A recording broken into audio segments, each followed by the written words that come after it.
Avant de commencer, on va purifier les cartes, d'accord? On va aussi purifier la pièce afin qu'elle nous raconte la belle histoire du tarot. Donc je purifie aujourd'hui ces 22 arcanes majeures afin qu'elles me projettent tous leurs messages. Donc l'histoire du tarot, elle commence avec cette carte, la carte du fou. Et le fou, ça va être notre narrateur. Comme je te l'ai dit, le tarot, ça nous raconte une histoire. Et une histoire sans personnage principal, ce n'est pas une histoire. Donc, on va mettre cette carte devant nous. Et ensuite, ce que je t'invite à faire, c'est de diviser ton paquet de cartes en 3 tas de 7 cartes.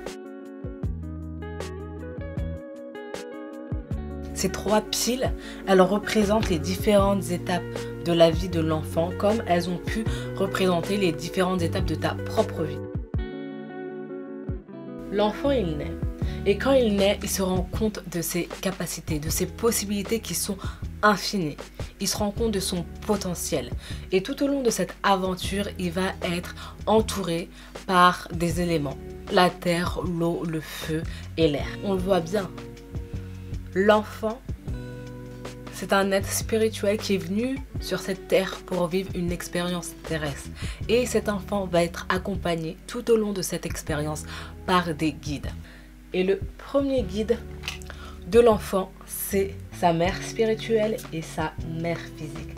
Donc la mère spirituelle, c'est la papesse.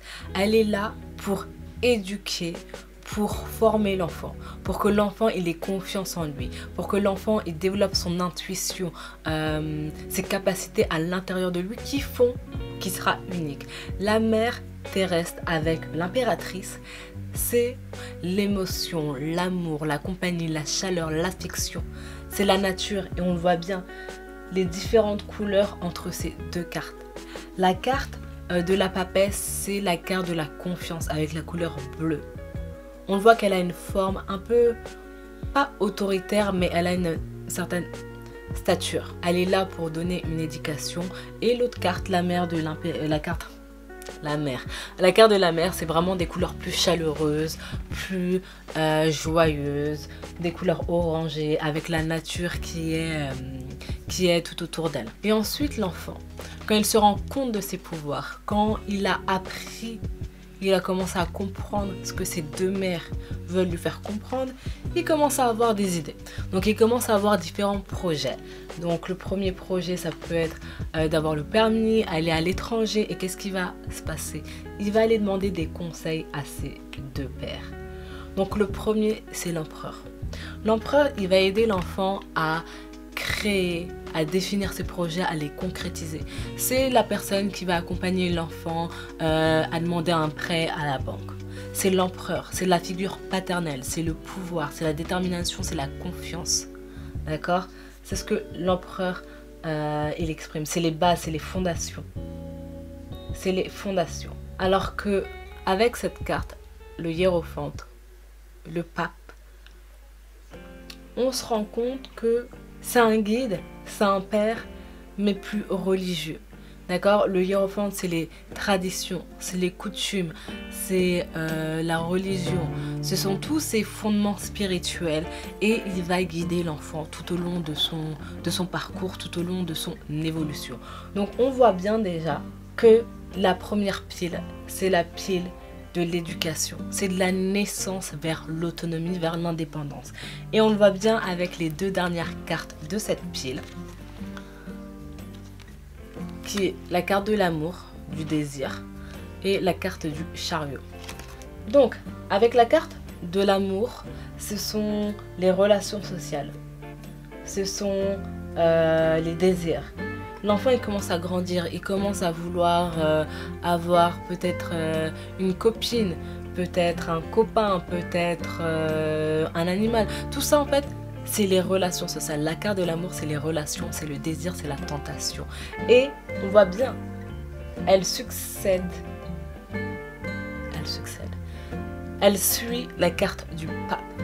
Donc dès que tu as des questions concernant les traditions, sur le mariage, sur ses coutumes, tu vas aller vers ton guide spirituel. Tu vas aller voir le pape pour lui poser les questions. Le père, l'empereur, c'est plus le père qui a les pieds sur terre. C'est pragmatisme, c'est lui qui va te faire tes budgets, c'est lui qui va t'aider dans tes plans. Mais si tu as des questions qui sont plus liées au cœur, tu vas aller voir le pape. Et ensuite, la dernière carte de cette première pile, c'est le chariot. Donc pour moi, la carte du chariot, elle me fait penser à quand j'avais 18 ans. Donc quand tu finis le bac, tu as juste envie de croquer le monde, tu as envie de découvrir une nouvelle façon de vivre, une nouvelle façon de penser. Tu vas peut-être aller à l'étranger pour terminer tes études, tu vas aller peut-être dans une autre ville. Donc moi, c'est ce que j'ai fait. Et quand tu finis le bac, tu es à fond en fait. Tu as passé cette première étape de la vie. Cette première étape qui a été aussi finalisée par ce diplôme qui te permet d'être indépendant. C'est le début de l'indépendance.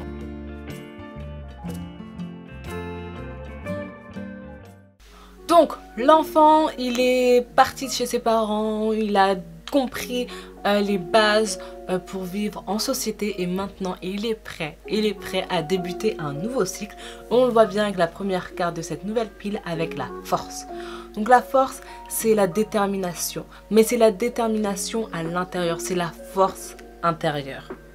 Avec la précédente carte, la carte du chariot, on voit qu'il a conscience de ses capacités, de ses compétences, mais il doit se rendre compte de ses forces internes. Parce que généralement, le lion, on voit, c'est un animal féroce, c'est la détermination, mais pour réussir dans la vie, il faut voir sur le long terme.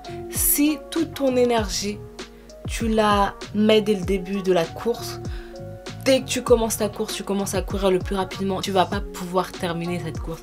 Et là, c'est exactement ce que cette carte nous dit. La prochaine carte, c'est la carte de l'ermite. Et pas besoin de vraiment expliquer cette carte de l'ermite, hein. On a tous fait l'ermite, ok? On a tous fait l'ermite et en cette période de confinement, on le fait encore plus.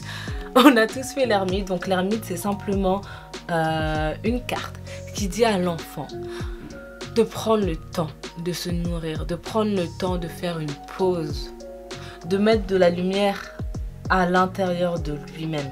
Tu vois, c'est une carte assez sombre, il n'y a pas beaucoup de couleurs et en fait, c'est pour mettre en évidence cette lumière interne.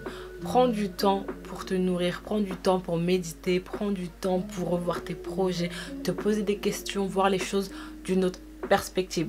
Ce deuxième cycle, pour moi, c'est vraiment le cycle du challenge et de l'introspection. On le voit avec la 10e carte, c'est la carte de la roue de la fortune. Mais c'est aussi la carte du karma. C'est-à-dire qu'avec cette carte, l'enfant, il se rend compte qu'il a plusieurs opportunités. Il a plusieurs opportunités, mais il n'y a pas d'effet sans cause. Tout est lié. Et on le voit bien avec la carte de la justice. La justice, c'est pas une carte négative. Pour moi, c'est une carte neutre. Quand tu fais un choix, sache qu'il y aura une conséquence. Sache qu'il y aura une conséquence. On le voit bien. Il y a l'épée qui tranche et il y a la balance.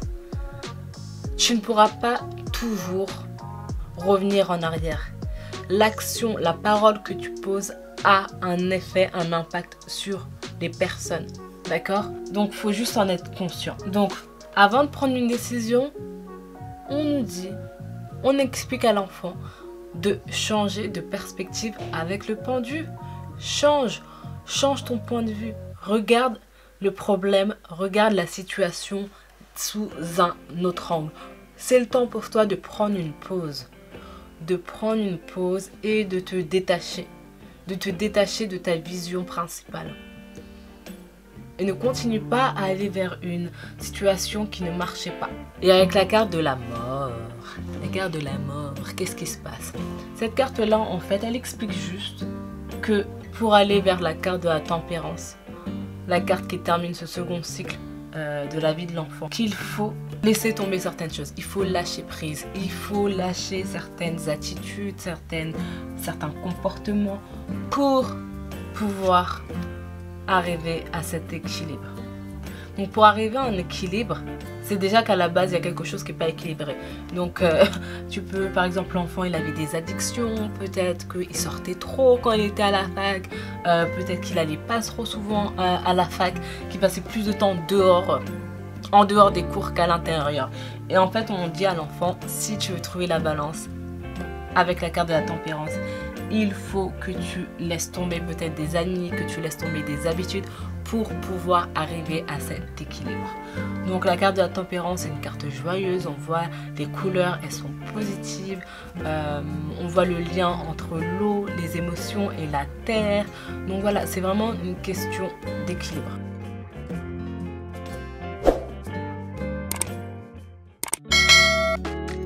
Donc, on va commencer le dernier cycle de cette histoire. La dernière partie, c'est la fin avec le diable.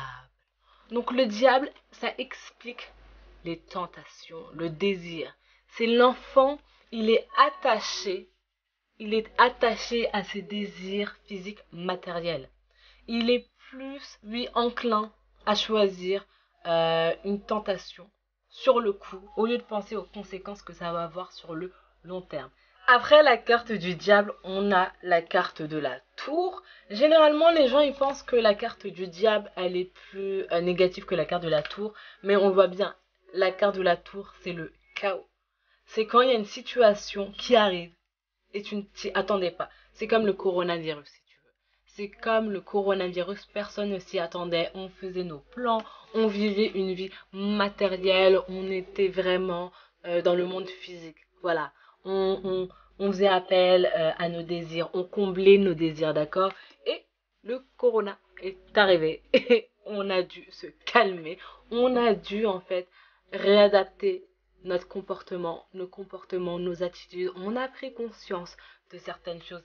Et cette expérience-là de coronavirus, elle va nous amener à la star, à l'étoile, à un renouveau. On prend plus conscience de qui on est. L'enfant, il prend conscience de qui il est. Il nourrit ses émotions. C'est vraiment l'espoir, la foi. C'est la confiance. C'est quand tu commences de nouveaux projets. Tu viens de dépasser la carte du chaos. Rien de pire ne pourra arriver, d'accord? Donc, aie confiance en toi. Aie confiance en tes projets, tu peux le faire. Il faut que l'enfant il ait confiance en ses capacités parce que des fois, les doutes, ils reviennent. Les doutes, ils reviennent et ces doutes-là, ils reviennent généralement la nuit, quand on dort, quand on commence à cogiter. On voit bien là avec la carte de la lune que la lune pourrait être un soleil. La lune pourrait être un soleil. Mais il y a une part d'ombre, il y a une part de doute, il y a une part de peur. L'enfant, il a peur d'aller de l'avant. Il se pose des questions, il n'est pas encore sûr. La carte du chaos l'a un peu mis chaos, ok? Il se demande encore s'il a les capacités pour le faire. S'il a les capacités pour le faire. Donc ça, c'est vraiment la carte de l'illusion des peurs, cette carte-là. Mais pour arriver au soleil, il faut que l'enfant, il dépasse la carte de la lune. L'illusion, les peurs, qui n'existent pas, ce sont des illusions. Et ensuite, on a les deux dernières cartes. La carte du jugement, qui est la 20e. Cette carte, elle explique que tu as atteint un nouveau niveau de conscience, que tu as compris les leçons de ce cycle, que tu es prêt à aller de l'avant, que tu as compris les leçons. On voit bien là. On est en train de te féliciter. On célèbre cette réussite. On célèbre la vie. C'était pas un chemin facile. Tu as eu des obstacles. Tu as eu des situations auxquelles tu ne t'attendais pas, mais tu as réussi. Tu as réussi et tu es prête à aller dans ce nouveau monde. Hop. T'es prête à rentrer dans ce nouveau monde. La carte du monde, on voit que c'est un cycle qui se termine. On voit là, on dirait des petits pansements là, des petits pansements rouges. Mais pour moi, ça me fait penser au fait que la Terre et l'univers se rallient, d'accord? Pour créer un monde, parce qu'on vit aussi une expérience sur cette Terre. Mais c'est vrai que l'univers, il travaille pour nous, il est avec nous. Il nous amène des défis, mais pour qu'on se rende compte qu'il y a quelque chose de mieux pour nous dans le nouveau monde. On a dépassé un cycle, d'accord? C'est comme dans la vie. Quand tu es enfant, tu n'as pas le permis. Ensuite, tu es adolescent, tu es adulte, tu as le permis. Ça te permet d'aller beaucoup plus vite et de découvrir des choses que tu ne pouvais pas découvrir sans le permis. Là, c'est exactement la même chose. Tu passes des paliers. Ça te permet de découvrir un nouveau monde et de découvrir un nouveau cycle. Donc voici la première partie de cette série de vidéos pour apprendre à lire le tarot de manière intuitive, à comprendre l'histoire du tarot. Donc n'hésite pas à t'abonner pour être notifié quand la prochaine vidéo va sortir. N'hésite pas aussi à faire partie du groupe privé où vraiment j'ai envie que ça soit interactif, où chaque débutant apprenne à son rythme, où vraiment on va juste partir de cette même aventure qui est vraiment la connaissance de soi grâce aux outils que l'on a en notre possession, notamment le tarot.